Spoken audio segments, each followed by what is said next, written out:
Don't hoard treasure down here where it gets eaten by moths or corroded by rust or worse, stolen by burglars. Stockpile treasure in heaven where it's safe from moth and rust and burglars. It's obvious, isn't it? The place where your treasure is the place you will most want to be and end up being. Your eyes are windows into your body. If you open your eyes wide in wonder and belief, your body fills up with light. If you live squinty-eyed in greed and distrust, your body is a dank cellar. If you pull the blinds on your windows, what a dark life you will have. You can't worship two gods at once. Loving one God, you'll end up hating the other. Adoration of one feeds contempt for the other. You can't worship God and money both. The word of God for the people of God.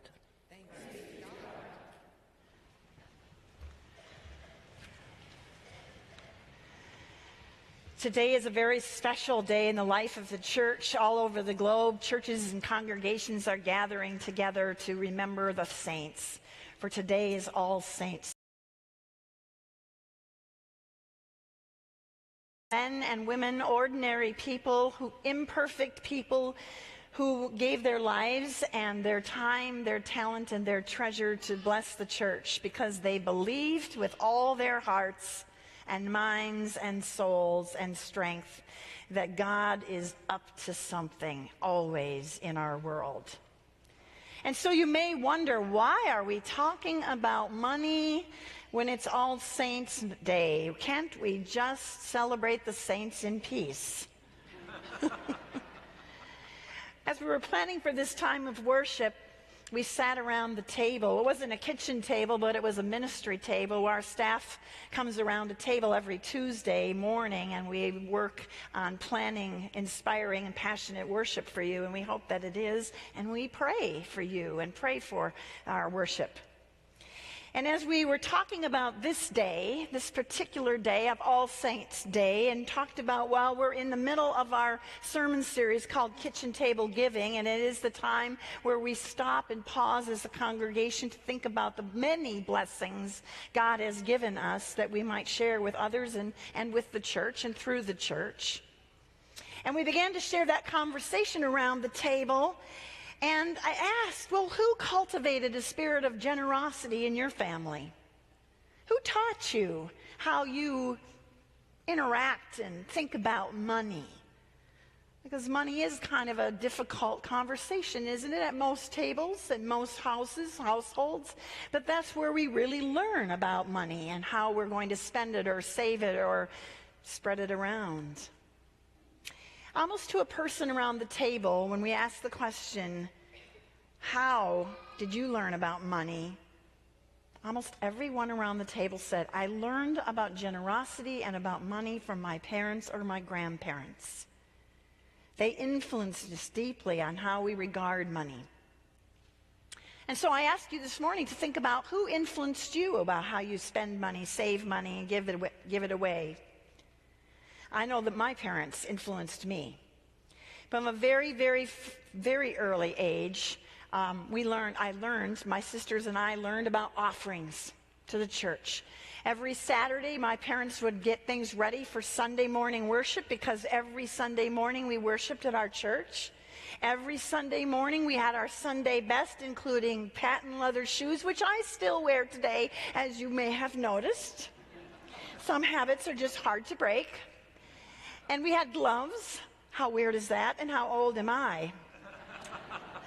And my parents made sure that every Sunday we had our little offering envelopes that the Sunday school gave us. And they would give us an offering to put in that out of our allowance.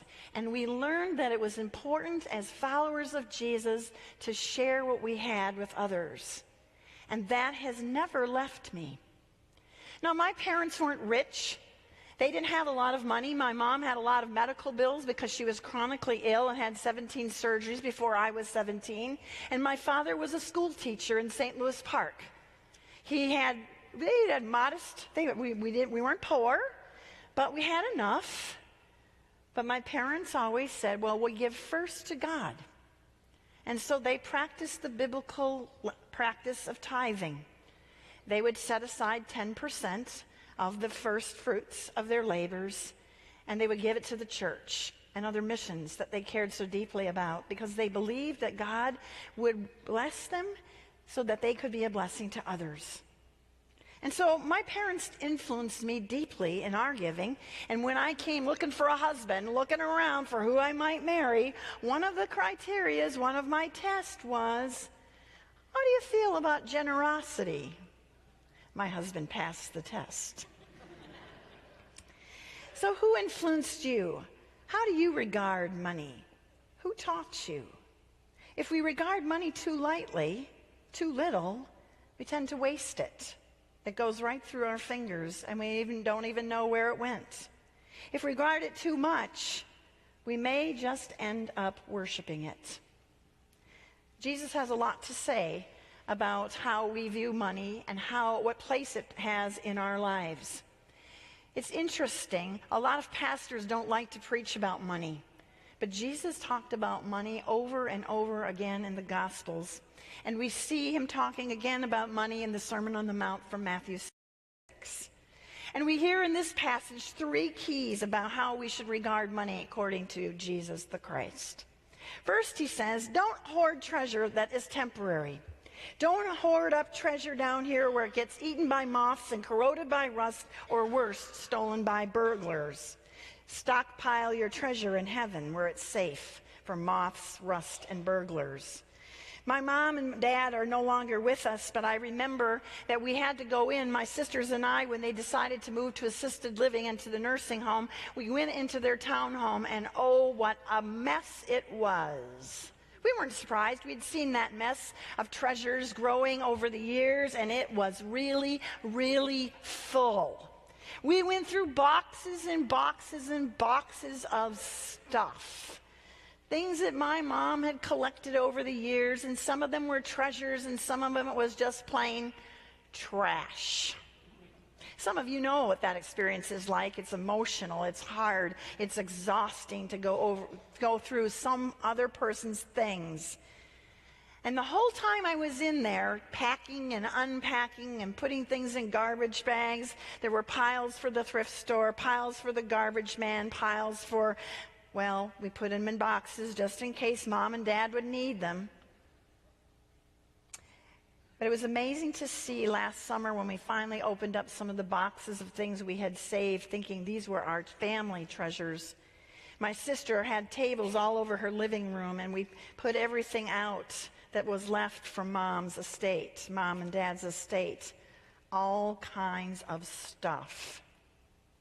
And you know what we found when the estate salesperson came around? All that stuff that my dad and Mom had worked so hard to acquire, all that stuff that they had treasured all the years of their 50 years of marriage, all that stuff was worth not very much. Nothing. And in fact, as we looked over it, we saw how dusty and dirty and how it had started to fade, and it was just kind of sad. Do you have some stuff like that? Jesus says, don't spend your life, don't invest your life in investing in stuff that will just rust and turn gray and fade away. Invest your lives in things that cannot be bought. Invest your lives in loving other people. Invest your lives in treasures in heaven. Now, I don't want you to think that my parents only took care of their treasures. They were very generous people, as I mentioned. They knew that the treasure that they would give to their church would produce great fruit. And so they invested in the treasures of heaven. They stockpiled treasures in heaven. How did they do that? Well, they decided to fund the ministries of the church because they knew that those ministries would impact lives for generations. They knew that if little children learned about the stories of Jesus and asked Jesus into their hearts, they knew that their lives would be forever changed. They knew that they would see the world in a different way and that they too would have different priorities. They knew that if they invested in the ministry of their church, they would fund things that they could not yet even imagine, but God had as a twinkling in God's eye. They knew that if they stocked up in the treasures of heaven, they would have a great and bountiful harvest. because God is good that way. And so my question for you is, will you stockpile treasures in heaven? And how do you do that? Everyone does it a little differently, in the ways that God calls us to do, in the passions that God placed in your hearts and mine. How will you use your time and your talent and your treasure to create a great harvest of treasure in heaven? For they are all gifts from a loving and generous God, and they are meant to be spread around. I have a garden. I love to garden, especially in Minnesota when everything looks so dormant, so dead. And then those little green sprouts come, and I know that the rain is a little thick today, and so we're going into that dormancy period, but we know that spring will come. Do not be dismayed. And so we put the gardens to bed this fall, but we know in the spring things will start to come up. I bought some manure, composted manure. And we live out in the suburbs, and the ground is really gross. It's clay, it's suburban clay, and it's hard, and it's not very fertile. But God has led me to get some compost and manure. And each spring I start to spread that all around. And I've noticed in the last 3 years I've lived in Maple Grove, my gardens get better and better all the time. One summer, though, I forgot. I got busy. I didn't think about it. And so I got planting, and I left the garden without the manure. The bag was sitting in the garage all summer long, sitting there just in the bag, all closed up. It didn't smell, don't you worry. But you know what? The garden wasn't quite as good. It wasn't quite as fertile. The fruit didn't come quite as well. Because you see, Dolly was right in Hello, Dolly. Money is like manure. It's meant to be spread around. We can stockpile our money. We can hoard it. We can hold it. We can treasure it. We can keep it. And our culture even encourages it. Jesus says, all that you have is mine. I've given it to you so you can manage it. Use it wisely. Spread it around so that you might be a blessing to others. Because if you'll do that, you will see an incredible harvest of life. The second thing Jesus says is keep your eyes open to wonder and belief. I love that line from Eugene Peterson, who is, by the way, a saint now. He died this last year. He wrote the paraphrase. What gift to us it is. Keep your eyes open to wonder and belief, and resist the temptation to live squinty-eyed in greed and distrust. How many of you today, you don't have to put your hands up, you'll be embarrassed, find yourself, like me, sometimes being a little more squinty-eyed than we'd like to admit? You know, nobody sets out when they're young to say, you know, I think I'm going to become a squinty-eyed person that's obsessed with greed. Nobody says, I think that's the path I'm going to go on. Anybody here do that? You know, when I grow up, I want to be squinty-eyed and greedy. We all have good intentions, don't we? We all want to be generous people. We want to do the right things in life to bless others. And yet I noticed in my own heart that sometimes that greed starts to creep in. If I am not careful to watch out, I start watching in. One day I was standing at my bay window in the kitchen, and I was looking out across the street, and I noticed that my neighbor's got a brand new SUV. It was beautiful. It is beautiful. It gleams in the sun. It's a beautiful red. It's sultry. It is a thing to behold. And at first in my heart, I just said, wow, that's a nice SUV. Isn't it wonderful that Fred and Dean can have that blessing of an SUV? After all, I have my little Insight. It's a Honda hybrid, and I like it, and it's good for commuting, and it runs well. It's a little bit older than that beautiful SUV. And at first, everything was just fine. I was happy with my little Insight until I went out into the garage and I started looking at that Honda Insight, and I noticed it has little scratches and dings that come from being 10 years old.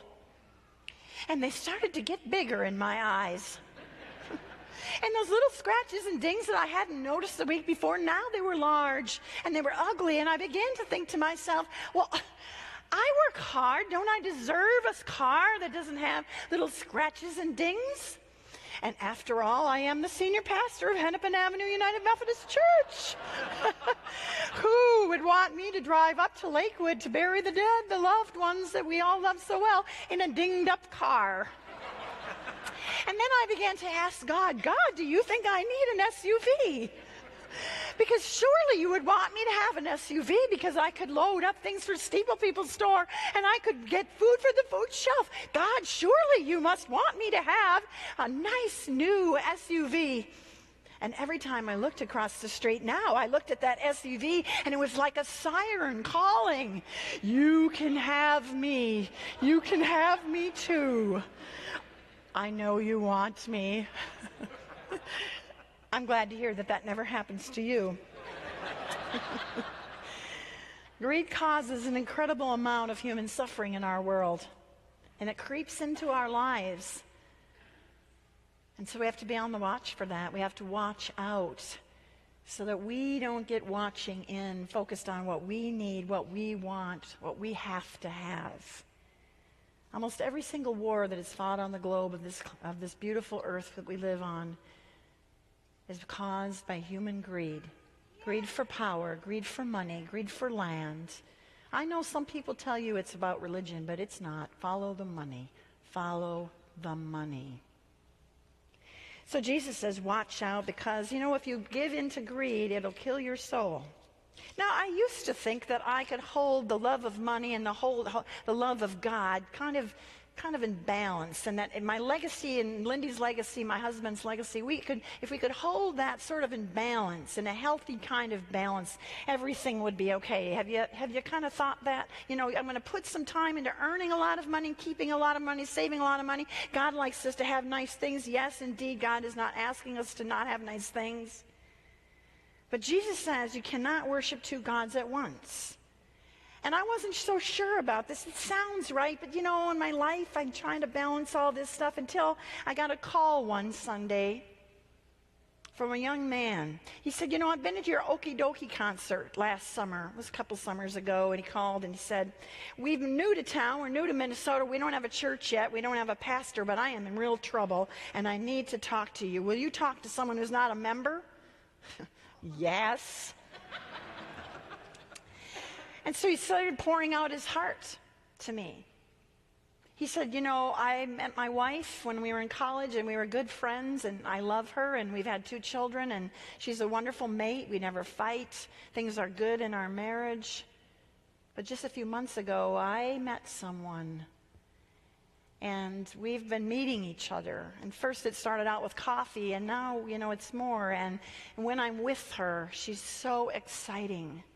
And I've never felt so alive. And I am just torn. I do not know what to do. My wife found out about my mistress, and she said, I have to choose. And I just can't choose. I love them both.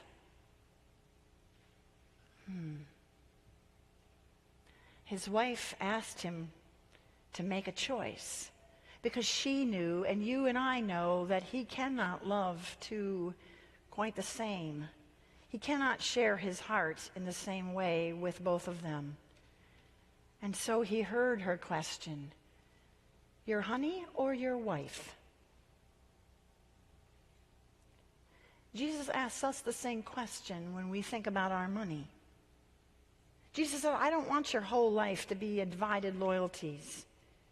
The writer of Romans 12 says we must offer our lives as a living sacrifice so that God can use us. But in order for us to do that, we must offer all of ourselves to God, our whole hearts. And we need not be afraid.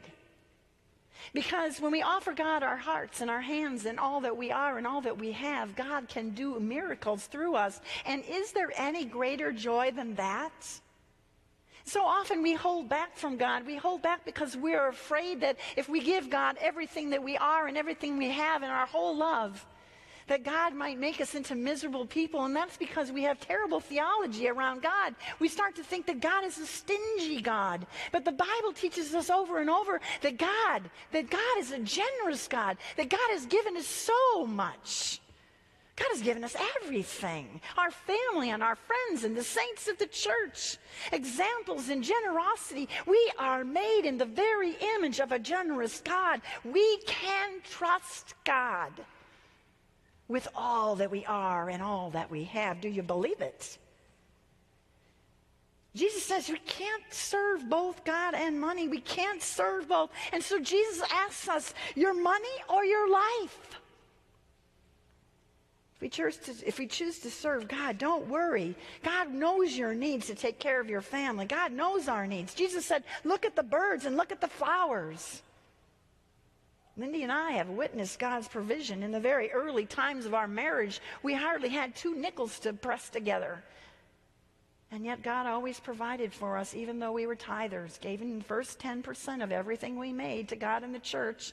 God always helped us to pay our bills.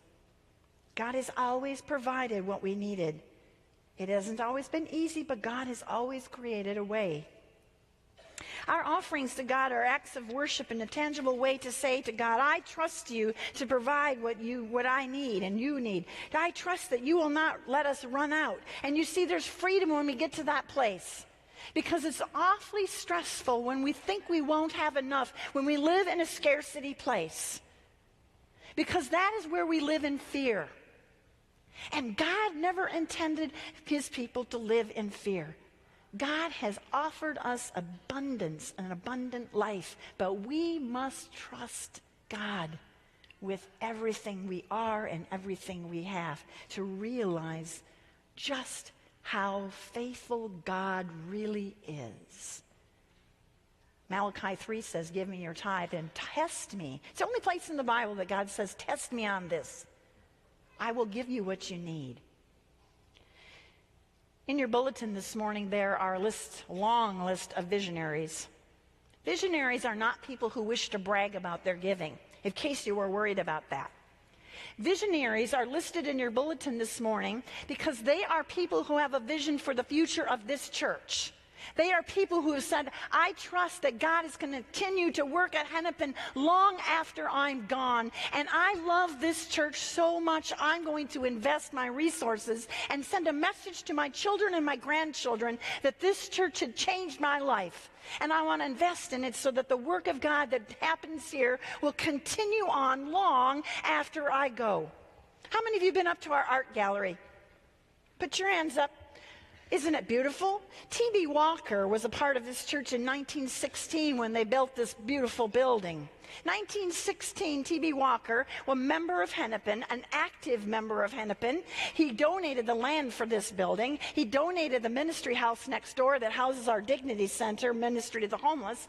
And while he was on the building committee, as I understand from our history, said to himself and to his lovely wife, you know, art is really important for the human spirit. And if Hennepin would have beautiful art, it could be a blessing for generations to come. Now, every time you walk into the art gallery, I want you to remember that T.B. Walker was a visionary. Because he listened for God's call upon his life and he gave generously so that not only he and his family and his children could enjoy the art at Hennepin, but that all of us can enjoy the art at Hennepin. And we will be able to enjoy it for generations to come.